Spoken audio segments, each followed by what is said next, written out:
शिव का मन ब्रह्मा है? शिव का मन ब्रह्मा यानी कृष्ण की सोल।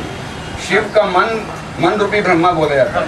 मन शिव को नहीं होता है, मन नहीं, चला वही। मन उसी कहते हैं, मन रूपी ब्रह्मा मन उसी कहते हैं जो मनन चिंतन करे। हाँ, शिव मनन चिंतन करता ही नहीं, करता ही नहीं। इसलिए उसका स्वरूप मन नहीं है कभी भी। नहीं, वो आज भी मनन चिंतन नहीं करता, पहले भी मनन चिंतन नहीं करता था, और आगे भी कभी उसको मनन चिंतन मंथन करने की दरकार ही नहीं। जैसे हमको एडवांस नॉलेज में पढ़ाया गया है, जैसे आत्मा में मन बुद्धि संस्कार होते हैं, वैसे परमात्मा के मन बुद्धि संस्कार है। जिसे हम परमात्मा कहते हैं, वो व्यक्ति बदल जाता है, व्यक्तित्व बदल जाता है। हाँ, तो परम पिता अलग और परमात्मा अलग। हमेशा परम पिता पहले, हाँ, परमात्मा बाद में। तो परमात्मा शब्द कहा गया है हीरो पार्टनर। बराबर है। तो परम पिता हो गया शिव बिंदी, और परमात्मा हो गया राम की निराकारी स्टेज हम आत्माओं के मुकाबले। परमात्मा जो है वो हो गया, राम की और आत्मा हो गई। परमात्मा वो हो गया जो सृष्टि रूपी रंगमंच पर हर समय, हाँ, 5000 वर्ष में भी और शूटिंग पीरियड में भी हाँ, हीरो पार्ट ही बजाता है। हाँ, आप भले उसको नीच पार्ट समझें, हाँ, लेकिन वो हमेशा ही हीरो पार्ट बजाता है। तो राम हो गया वो वाला सोल जिसको परमात्मा बोल दो, जो परम, जब राम की निराकारी स्टेज 100% बन जाती है तो वो परम पिता परमात्मा फिर वही पहुंच जाते हैं, बन जाती है नहीं, जो आदि में होती है वही अंत में होता है। वही जो आदि में होता है, तो वो जब परम पिता परमात्मा कंबाइंड हो जाता है। जब समय 36 में आया था, हाँ, क्लैरिफिकेशन दिया था, उस समय भी निराकारी स्टेज थी।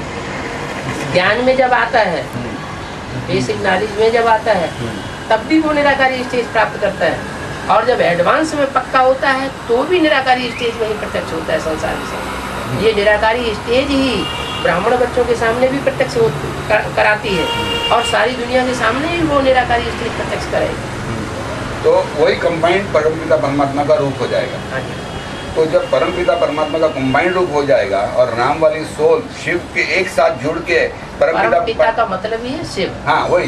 तो राम और शिव जब कंबाइंड होकर परमपिता परमात्मा हो जाते हैं, तो मेरा क्वेश्चन ये है कि फिर प्रजापिता कौन है जिसमें वो आके प्रवेश करेगी? कैसे? राम वाली आत्मा को आपने परमात्मा भी बना दिया, आपने प्रजापिता भी बना दिया।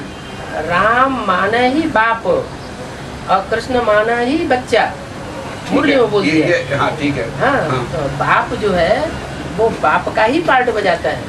ये कि आदि में भी बाप था, मध्य में भी बाप है, और अंत में भी संसार का बाप बन के प्रत्यक्ष होगा।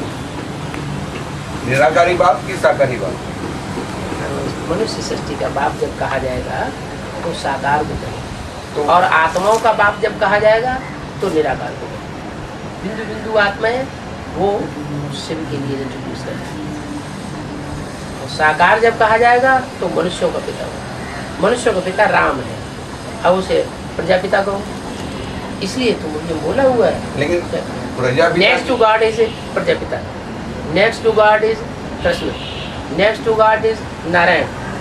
ये क्यों बोला? इसीलिए बोला है कि जो नारायण है वही कृष्ण है और वही प्रजापिता है। Next to God is Shankar. लेकिन मुरली में तो कहीं एक भी नहीं बोला है कि राम नारायण बनता है, एक भी मुरली नहीं आई है। आप कैसे राम राज्य नहीं है ना, कैसे में है राम राज्य चलता है। हाँ, राम राज्य चलता है। राम राज्य शुरू किसके द्वारा होता है? राम राज्य, राम राज्य शुरू होता है। राम वाली सोच सत्य को राम राज्य कहेंगे जब शिव बाबा बन जाती है, सत्य को राम राज्य कहेंगे। तो जो राम राज्य है वो किसके द्वारा शुरू हुआ?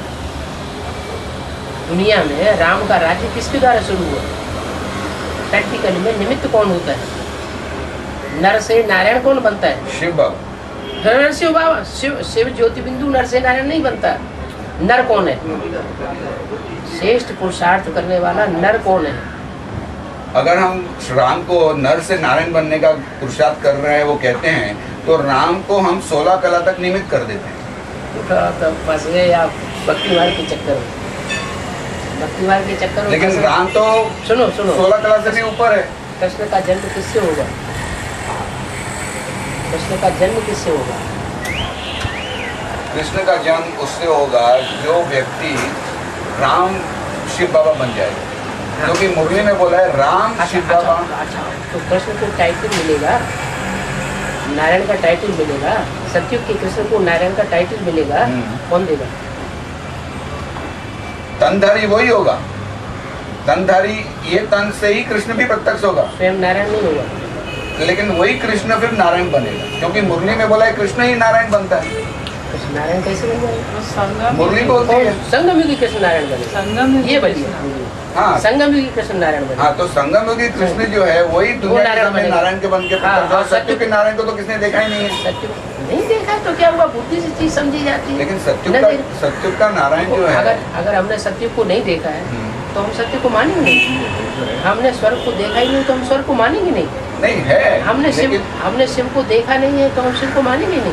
हमने आत्मा को देखा नहीं है तो हम आत्मा को मानेंगे नहीं।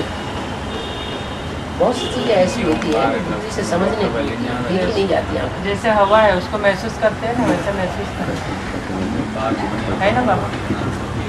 राम शिव बाबा भी बन जाए, राम नारायण भी बन जाए, मेरे को ये एक चीज समझ में नहीं। राम शिव बाबा वो निराकार नाम जो कि सृष्टि पर नहीं रहता है, जो परमधाम वासी होकर के रहता है, वो अलग है।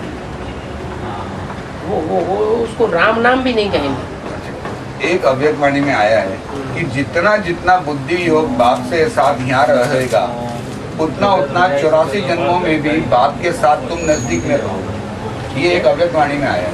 ठीक है, तो अगर हम रामकृष्ण जो साकार, तो मेरा रामकृष्ण जो है वो हाँ, साथी हो जाएंगे। हाँ, रामकृष्ण तुम्हारे साथी हो जाएंगे। हाँ, और शिव बाप निराकारी जो है हाँ, वो साक्षी हो जाएगा, परमधामवासी हो जाएगा। हाँ, तो मैं अभी सिर्फ बुद्धि योग किस बाप से लगाऊं? जिस बाप के साथ मेरा 84 जन्मों का पार्ट है, या जो बाप एक भी जन्म लेता नहीं है द्वापर के बाद? अलग अलग नहीं कर सकते हो। तो पूरे कल में जब वो अलग अलग हो गए तो संगम युग में दोनों को अलग अलग नहीं करना। तो मैं संगम युग में दोनों को अलग अलग करना मानव प्राप्ति से वंचित हो जाना, जो असली प्राप्ति है उससे वंचित हो जाना। ये है हमारी प्रवृत्ति मूल। कौन सी? आत्मा और शरीर। शरीर माना प्रकृति माता, नेचर हमारी माता है, और शिव जो है वो पिता है। तो शिव पिता पहले जिस शरीरधारी में आकर के ज्ञान देता है, वो शरीरधारी ही वास्तव में एक तरह से आधार हो गया। जैसे पिंड में आत्मा, इन दोनों को अलग नहीं करना है। जैसे पिंड होता है ना पेट में, तो आत्मा प्रवेश करती है। तो ऐसे ही पिंड है।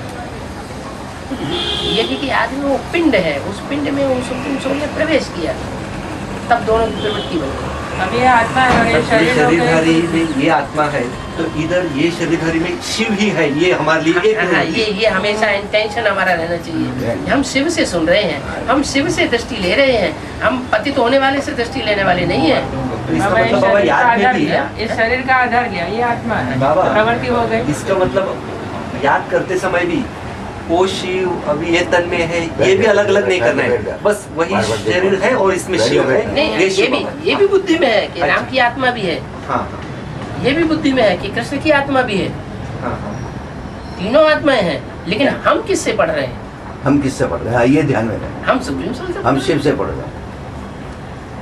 हम ना इब्राहिम पढ़ाने वाला है, ना हमें वो ब्रह्मा पढ़ाने वाला है। और मेन बात ये है कि हम किसी देदारी से नहीं पढ़ रहे हैं, हम शिव से। हाँ, शिव से पढ़ रहे हैं। बस सीधी सी बात। हमारा शिव बाबा। बस अगर ये बुद्धि में रहेंगे, बाद में बनेगा संपन्न। अरे हमारे सामने तो संपन्न मौजूद है, तो अभी वंचित रहेंगे। अब वंचित रह जाएंगे उतने समय तक के लिए। भावना बहुत बड़ी चीज है। हाँ, वो सोच थोड़ी सी हाँ जी, बदलनी है, हाँ जी, और कुछ नहीं, सोच बदलनी है।